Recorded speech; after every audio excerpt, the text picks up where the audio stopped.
여러분, 일요일 오후 1시 25분을 지금 가리키고 있습니다. 이번이 지만원 박사의 네 번째 시간 마지막 회입니다. 그래서 여기 보면은 지만원 박사의 쓴 책을 이제 보면은 또 이런 게 있습니다. 남한을 장악한 좌익 세력의 전형적 역사 왜곡, 이런 말이 있습니다.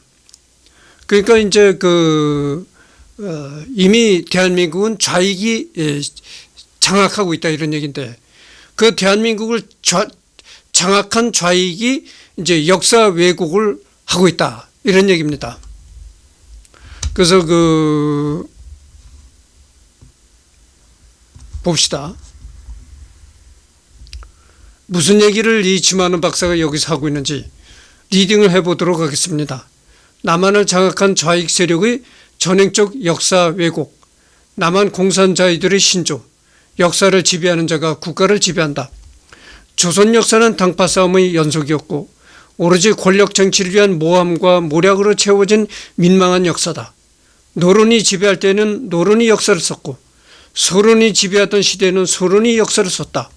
세계에서 거짓말을 가장 잘하는 민족이 쓴 이런 역사를 누가 믿을 것인가? 지금의 남한 역사는 빨갱이들이 썼다.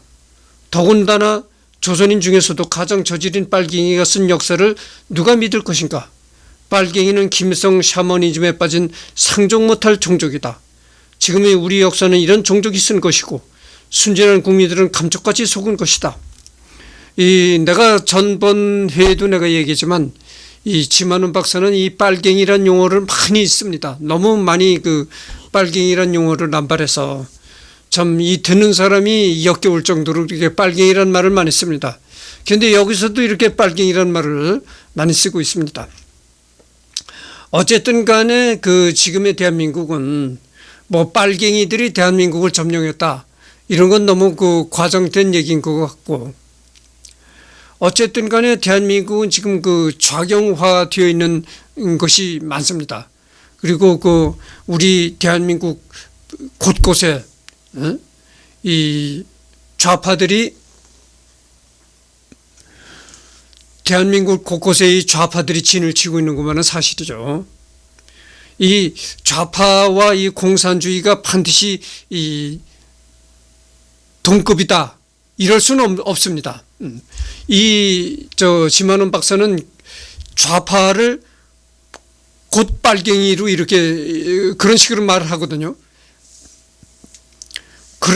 그러나 나는 그렇게 얘기를 하지 않습니다. 좌파라고 해서 그 사람이 곧 빨갱이다, 이럴 수는 없는 겁니다. 그렇다는 걸 말씀드리고요. 그래서 여기 봅시다. 보수는 이승만과 박정희로 대변되는 국가 수호 세력을 의미한다. 진보와 보수라는 단어는 김일성이 만든 단어들이다. 김일성은 보수를 그냥 보수라고 하지 않고 보수 반동이라고 이름 지었다. 김일성은 남한을 미제의 식민지로 규정했다. 이 김일성이가 보수라는 단어를 이제 김일성이가 사용했다는 겁니다. 김일성이는 보수를 그냥 보수라고 하지 않고 보수 반동이라고 이름 지었다. 김일성은 남한을 미제의 식민지로 규정했다. 남조선 정부와 재벌들은 미제의 앞잡이가 되어 노동자를 착취하고 남한 민중은 민족의 태양인 김일성 주체 사상을 배우지 못한 채 노예처럼 살고 있다고 선전해오고 있다. 그런데 그런 개돼지들과는 달리 일부 깨어있는 진보주의자들이 김일성 주체 사상에 눈을 떴고 눈을 먼저 뜬 진보적 일꾼들이 남조선에서 주체 사상을 투쟁적으로 전파하고 있다고 띄워주었다. 그 투쟁이 곧 남조선 민중을 해방시키는 민주화 운동이라는 것이다. 여러분, 요즘에도 유튜브에서 우파 논객들이 나와가지고 뭐라고 하냐면은 주사파라고 자꾸 주사파라는 용어를 쓰잖아요. 그게 뭐냐면은 김일성의 주체 사상파라는 겁니다. 이제 빨갱이란 말 대신에 주사파라는 용어, 주사파라고 하는 것이죠, 이제. 따라서 종북주의자들이 사용하는 단어 진보는 일반 국민들이 알고 있는 앞서간다는 의미가 아니라 김일성이 민족의 태양이라는 사실을 깨달았다는 것을 의미한다. 일반 국민은 민주주의를 촉진시키는 운동이라는 뜻으로 이해한다. 하지만 김일성 추종자들이 말하는 민주화는 주체 사상 전파를 방해하는 세력을 깝수라는 뜻이다.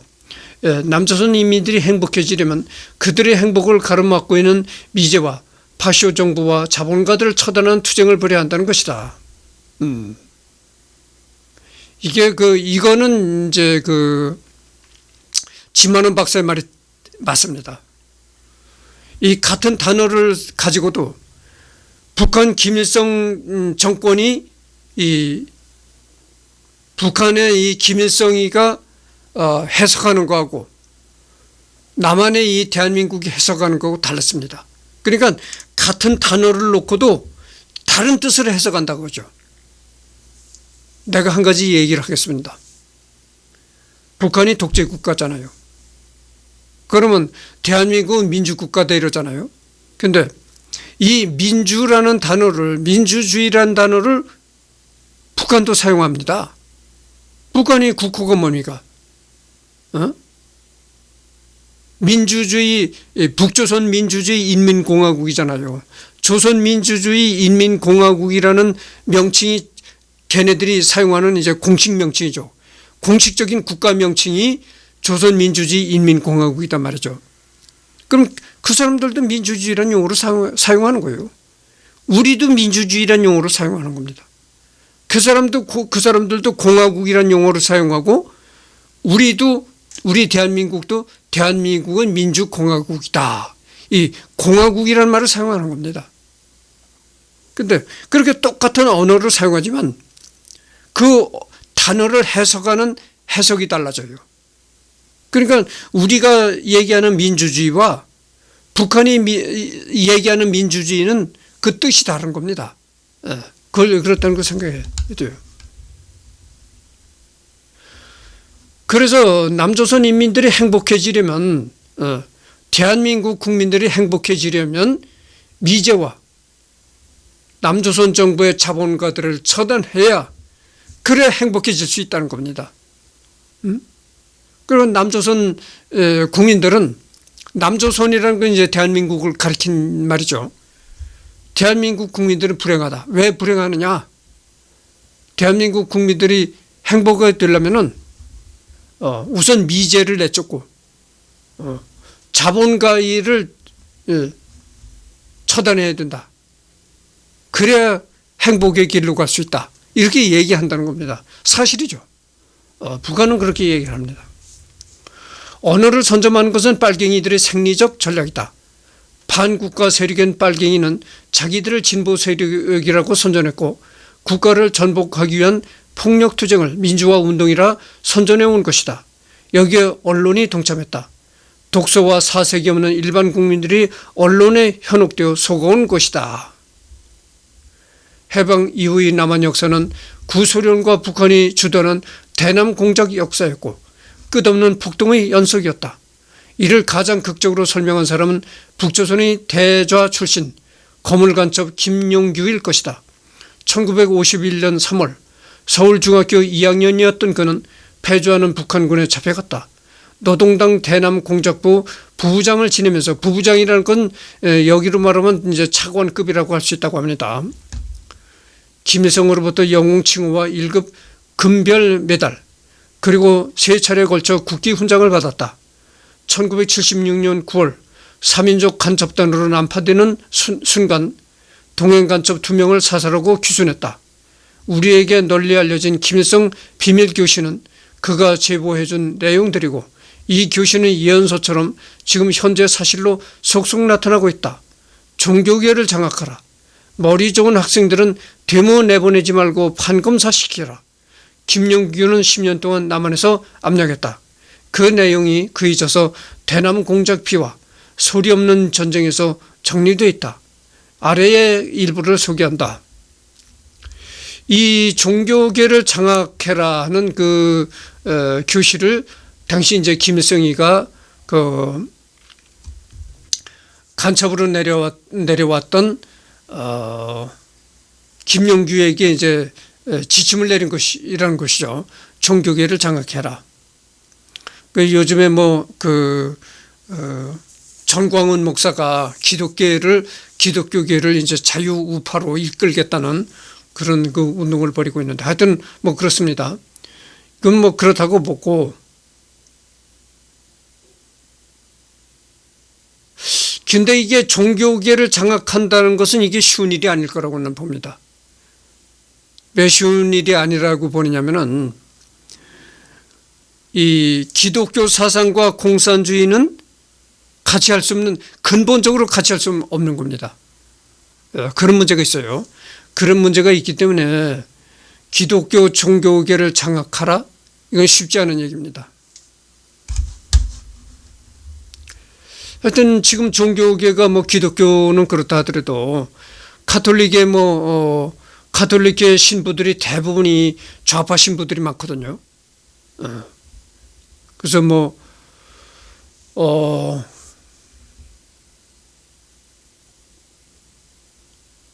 그 유신 반대 투쟁을 벌였던 그 가톨릭계의 정의구현사재단, 정의구현사재단이 그 유신시대 유신을 반대하는 그런 긍정적인 운동을 했지만, 지금은 그 정의구현사재단이 참 부정적입니다. 그래서 그런데 하여튼 뭐 그건 그렇고, 남한을 적과시킨 대남공작의 실화, 돌이켜볼 때 1970년 및 1980년대 전기간에 걸쳐 나라의 안보를 위태롭게 했던 갖가지 극렬 사태가 바로 북쪽의 공작에 의해 야기된 필연적 결과라는 것은 의문의 여지도 재론의 여지도 없었다. 그렇죠? 1970년대는 1980년대까지도 이 북한의 공비가 남한으로 침투돼 가지고 대한민국을 혼란스럽게 했던 게 참 많죠. 4.19 때에도 시위 학생들이 가자 북으로, 만나자 판문점에서 이런 구호를 외치며 왁식을 거리지 않았습니까? 그때도 제가 서울에 있으면서 학생 시위를 지도했습니다. 민주화는 1960년대부터 북이 남한의 불만 세력을 선동하기 위해 사용한 위장 용어였고, 남한의 민주화 운동은 북의 지령이었으며 남한의 민주정부 수립은 김일성의 목표였다. 이것이 맞는 얘기입니다. 맞는 얘기인데, 이 민주화 투쟁을 하면서 그 날뛰는 학생들 있잖아요. 민주화를 요구하면서 그 날뛰는 학생들, 그 사람들이 자칫하면 이게 그 김일성이한테 포섭당하기 쉬운 겁니다. 김일성이는 항상 그렇게 민주화라는 그런 그 명분으로 사회를 혼란시키고 되모라고 날뛰는 그런 계층을 가장 좋아하는 것이죠. 그래서 이 남한의 불만 세력을 선동하기 위해 사용한 위장 용어였고, 이것이 100% 맞는다고는 할 수 없지만 이것이 지만원 박사의 말이 한 80%는 맞는다, 이렇게 얘기를 할 수가 있습니다. 그래서 이제 5.18을 북한에서는 5.18 민주항쟁으로 부른다. 4.19도 5.18도 북의 공작에 의해 야기된 필연적 결과였다. 김대중은 북이 키웠고 호남은 적과 통일의 전략적 거점이었다. 이제 그래서 5.18은 이 결론이 이겁니다. 5.18은 그 북한 김실가가 저지른 그런 일이었고, 김대중은 북이 키운 정치인이었다. 그리고 호남, 전라도는 적과 통일의 전략적 거점이었다. 전라도는 김일성이 이제 적과 통일 노름에 놀아가는 그런 지방이었다, 이런 얘기죠. 이것도 내가 물론 뭐 이런 점도 있긴 하겠지만, 그러나 뭐 전라도라고 해서 고정 간첩이 없겠습니까? 나타나지 않은 숨은 고정 간첩이 있겠죠. 그러나 그렇다고 해서 적과 통일의 전략적 거점이니 이렇게 이야기하기에는 너무 지나치다, 이런 얘기죠. 그래서 이것도 전번 시간에도 내가 얘기했지만, 이 지만원 박사는 김대중과 전라도를 증오했다, 이렇게 김대중과 전라도를 증오하는 차원에서 이런 얘기를 또 덧붙였다, 이렇게 볼 수가 있는 겁니다. 1967년 공화당과 신민당의 치열한 싸움에서 통역당 조직원들은 아무런 대가도 바라지 않고 새벽부터 밤늦게까지 목포의 역전, 터미널, 시장도 할 것 없이 찾아다니며 이번 국회의원 선거는 목포가 죽느냐 사느냐 사활이 걸려있는 선거다. 목포시를 살리고 내가 살기 위해서는 공화당을 낙선시켜야 한다고 목이 터져라 외쳤다. 이건 좀 과장된 얘기입니다. 바로 이 대목 중 중요한 포인트가 있다. 통역당 간첩들이 1967년에 목포로 대거 내려가 아무런 대가도 바라지 않고 국회의원 선거에 뛰어들어 선거운동을 한 것은 바로 김대중을 당선시키기 위한 것이었다. 1967년 6월 4일 오후 2시 목포역전 광장에서 김대중이 이렇게 연설을 했다. 여러분, 내 눈을 똑바로 보세요. 내 얼굴을 똑똑히 보십시오. 나는 내 장래에 대해서 큰 포부가 있습니다. 나는 돈 몇 푼 받아가지고 내 장래를 망칠 사람이 아닙니다. 나는 내 꿈이 너무도 크기 때문에 더러운 돈 같은 것은 아무리 고통스럽고 괴로워도 안중에 없다는 것을 명백히 해둡니다. 여러분, 거물간첩 출신인 김용규 씨 증언대로 김대중은 김일성이 키운 사람이라는 것이 실감나는 대목인 것이다. 다시 김용규 씨 증언들 몇 개를 더 소개한다. 그러니까 이 지만호 씨 주장은 그겁니다. 이 정치인 김대중은 김일성이가 키웠다, 이런 이제 논리죠. 그래서 이제 1964년 3월 15일 밤 12시 서울과 호남의 창당준비위원회가 결성되고 평양으로부터 당중앙위원회 명의 축전이 날아오고 조총련을 비롯한 수많은 해외단체 조직들에서 연대성을 표시하는 격려의 메시지가 날아왔다. 우리가 손을 대지 않아도 한일 회담을 반대하는 데모는 이미 전국으로 확산되게 돼 있다. 지하당 조직 간의 주도권 싸움을 하지 말라. 지금 전 나서면 잡힌다. 알겠냐? 이거는 그렇습니다. 하여튼 첫 3회 때 그 조선시대를 얘기한 지만원 박사의 논리는 그거는 100% 옳습니다. 근데 여기 지금 여기서 말하는 지만원 씨의 얘기는 이건 100% 옳다고 할 수가 없어요. 그게 뭐냐면 여기에서 말하는 지만원 씨의 골자는 겁니다. 전라도와 김대중이를 이렇게 빨갱이로 몰아가는 그런 지금 논리를 구사하고 있는 거예요. 그래서 이제 전라도와 김대중은 빨갱이다. 이런 식의 이제 논리를 구사하는 겁니다. 그래서 이거는 읽을 필요가 없겠습니다.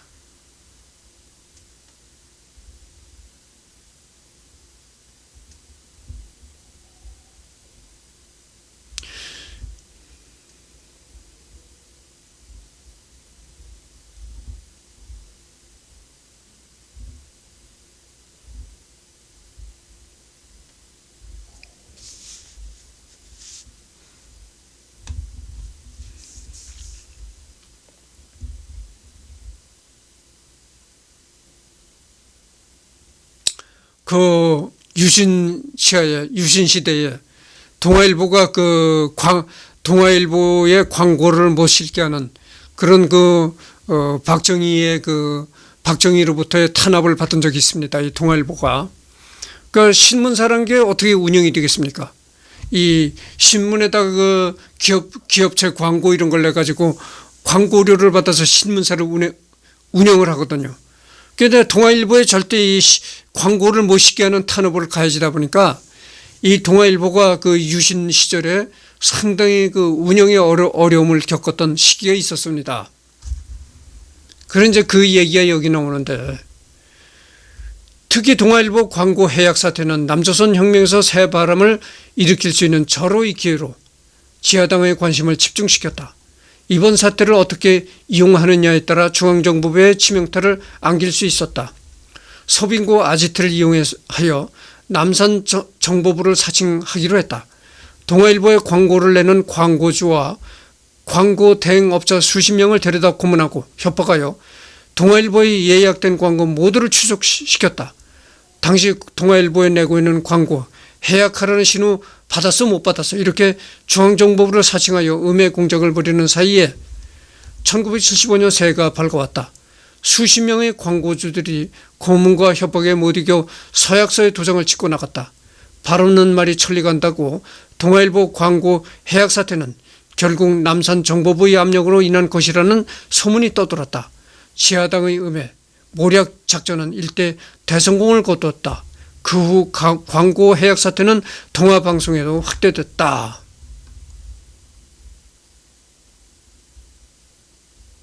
그러니까 이 지만호 씨가 얘기하는 건 그겁니다. 그 유신에서 반대하는 언론, 유신 정권에 반대하는 언론도 그 빨갱이적인 언론이었었고, 그리고 유신을 반대하는 그 학생들의 뭐 민청학년이니 이런 거, 민주화 청년 학생연합회 이런 것도 빨갱이다. 빨갱이 학생들이 이제 한 거다. 모두 다 이제 지만호 씨는 이제 빨갱이 이런 노래를 부르는 겁니다. 그래서 내가 전번 시간에도 얘기를 했잖아요. 지만호 씨가 예전에 하던 그 유튜브도 내가 많이 그 시청을 했는데, 지만호 씨의 유튜브를 보다 보면은 참 그 역겨움이 든다. 물론 빨갱이가 없는 건 아닙니다. 우리 대한민국에 뭐 숨어 있는 고정관념이 있겠죠. 있긴 있는데, 그렇다 해서 이거 뭐 눈만 뜨면 빨갱이 타령을 읊어대니까 듣는 사람이 좀 역겹다 그죠. 그래서 하여튼 이 지만원 씨는 이 빨갱이 타령을 많이 그렇게 합니다.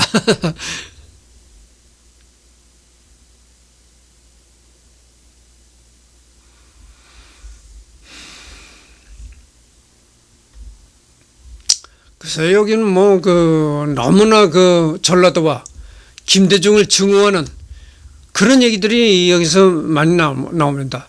그러니까 뭐 김대중을 보좌하는 임동원 국정원장까지를 전부 이제 빨갱이로 매도하고 있는 거죠. 네.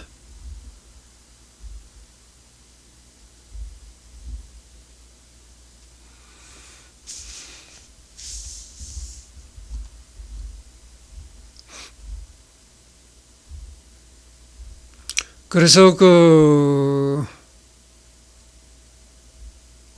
5.18은 1980년부터 1997년 4월까지 18년 동안 김대중 일파와 북한의 공작으로 이루어진 내란 음모 사건이라고 공식화되어 있었다. 그런데 1980년대에 한국 사회를 쓰나미처럼 뒤덮었던 주사파들이 득세하면서 숭고한 민주화 운동이 인 것으로 뒤집혔다. 이게 이제 지만호 씨가 주장하는 게 그겁니다.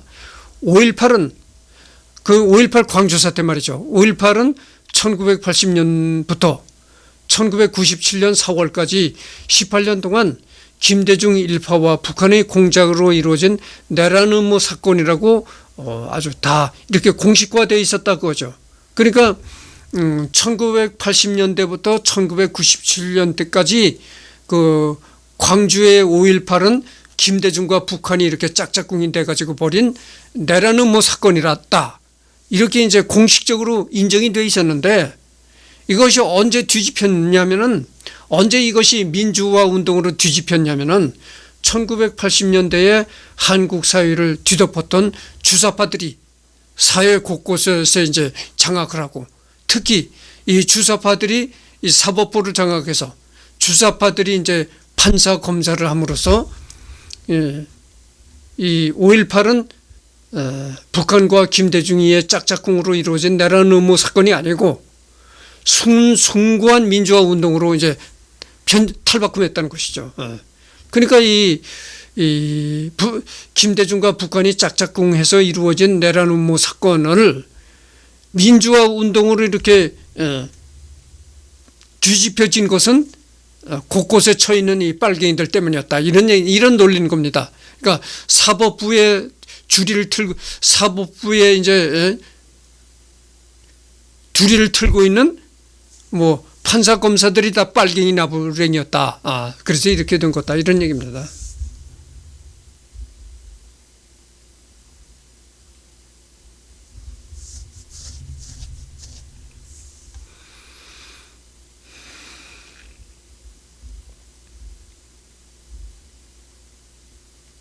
그래서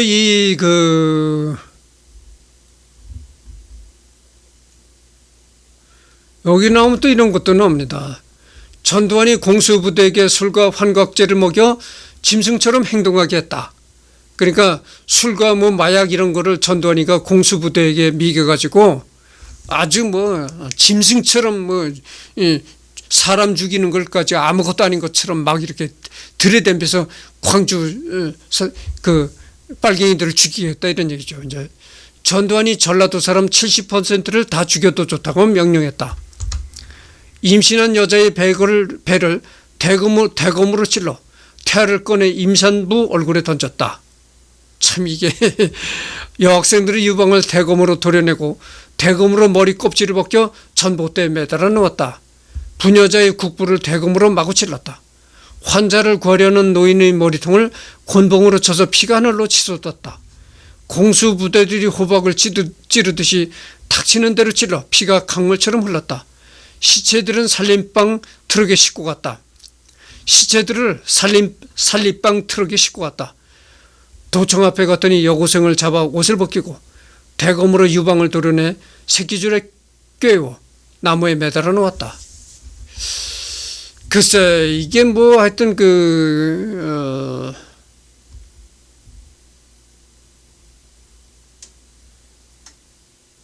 내가 전번에도 얘기했지만 이 지만우 씨는 전라도와 김대중에 관해서 상당히 그 증오감을 갖고 있어요. 여기도 그런 게 나옵니다. 전라도 사람 70%가 빨갱이니까 전두환이 전라도 70%의 사람들을 다 죽여도 좋다고 명령했다고 합니다. 뭐 이런 얘기들이 나오는데 이런 얘기가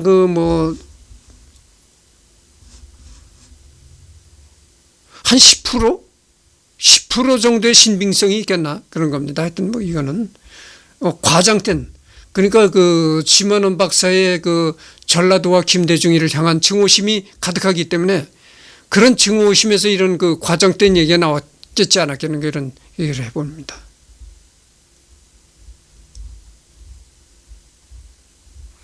그래서 하여튼 여기도 그 5.18은 그 김대중이와 김일성 북한의 김일성이 이렇게 짝짝꿍이 돼가지고 벌인 짓이다. 뭐 이런 걸 지금도 꾸준히 이렇게 주장하고 있는 거예요.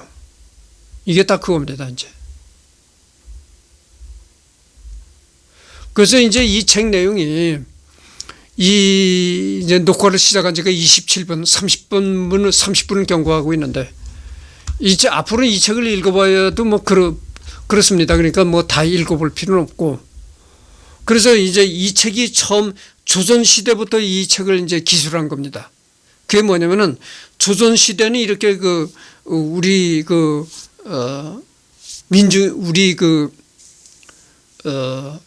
조선 백성이 그렇게 토담집에 살면서 길거리는 똥 오줌이 가득하고 그런 곳에서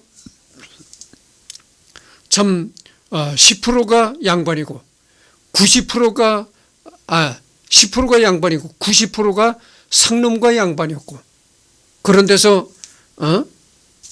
진짜 길가에 똥 오줌이 그득한 그런 곳에 살다가 일본으로 나라가 넘어가서 일본이 우리나라를 근대화시켰다.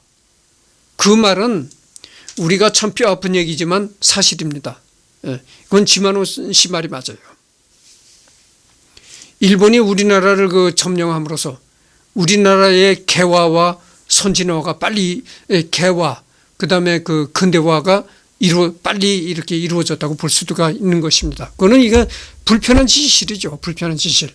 근데 그렇게 해서 조선시대에 살다가 그렇게 일본한테 통치를 받았고 그러다가 또 독립이 되니까 이 대한민국은 빨갱이들이 점령한 나라가 됐다. 뭐 이런 식의 얘기로 이제 결론을 맺는 겁니다. 그러니까 그렇게 미개하게 조선시대는 살다가 일본한테 나라를 뺏겼는데 그렇게 일본한테 나라를 뺏겨서 일본 덕분에 이제 근대화가 되고 이렇게 됐었는데 지금 대한민국이 태어나니까 또 어떻게 되느냐. 그 다음에 대한민국은 이제 이 곳곳에 이 지만호 씨 논리대로 얘기를 한다면 그렇습니다. 곳곳에 빨갱이들이 진을 치는 그런 나라가 됐다. 이런 얘기를 이제 결론을 맺는 겁니다. 그래서 뭐 내가 누누이 얘기하지만은 지만원 씨는 이 빨갱이, 이 빨갱이로 아주 노래를 부르고 있는 거예요. 말끝마다 이 빨갱이라는 말이 안 나오는 적이 없습니다. 물론 그래서 아까도 내가 계속 강조드는 얘기입니다만은 빨갱이가 없는 건 아닙니다. 있어요. 우리나라도 지금 대한민국도 그 나타나지 않은 숨어있는 고정간첩들이 많습니다. 빨갱이들이죠.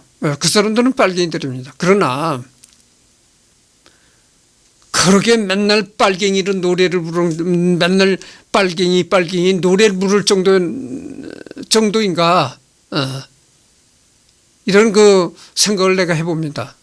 그래서 이 지만원 씨는 너무나 이 빨갱이 타령을 많이 하는 사람이고 그렇습니다. 그래서 이번 그 지만원 인간 탐험 지만원 박사의 네 번째 시간을 마지막으로 지만원 씨는 이제 끝을 맺었습니다. 그리고 다음에는 미리 예고를 하지는 않겠습니다. 지금 선정이 돼 있어요. 선정이 돼 있는데 이거를 미리 예고를 하면 다음 주에나 가야 아니지. 6월 6일이 현충일이잖아요. 예, 6월 6일 날. 그러니까 화요일 날이죠. 화요일 날 내가 현충일은 옵니다. 그러니까 화요일 날 녹화를 할 수 있습니다. 그거 뭐, 지금 예고는 안 할 것입니다. 그러나 어쨌든 간에, 지금 한 사람을 또 선정해 놓은 사람이 있으니까 6월 6일 날 그때 그 새로운 사람을 선정해서 녹화를 해서 올리도록 하겠습니다.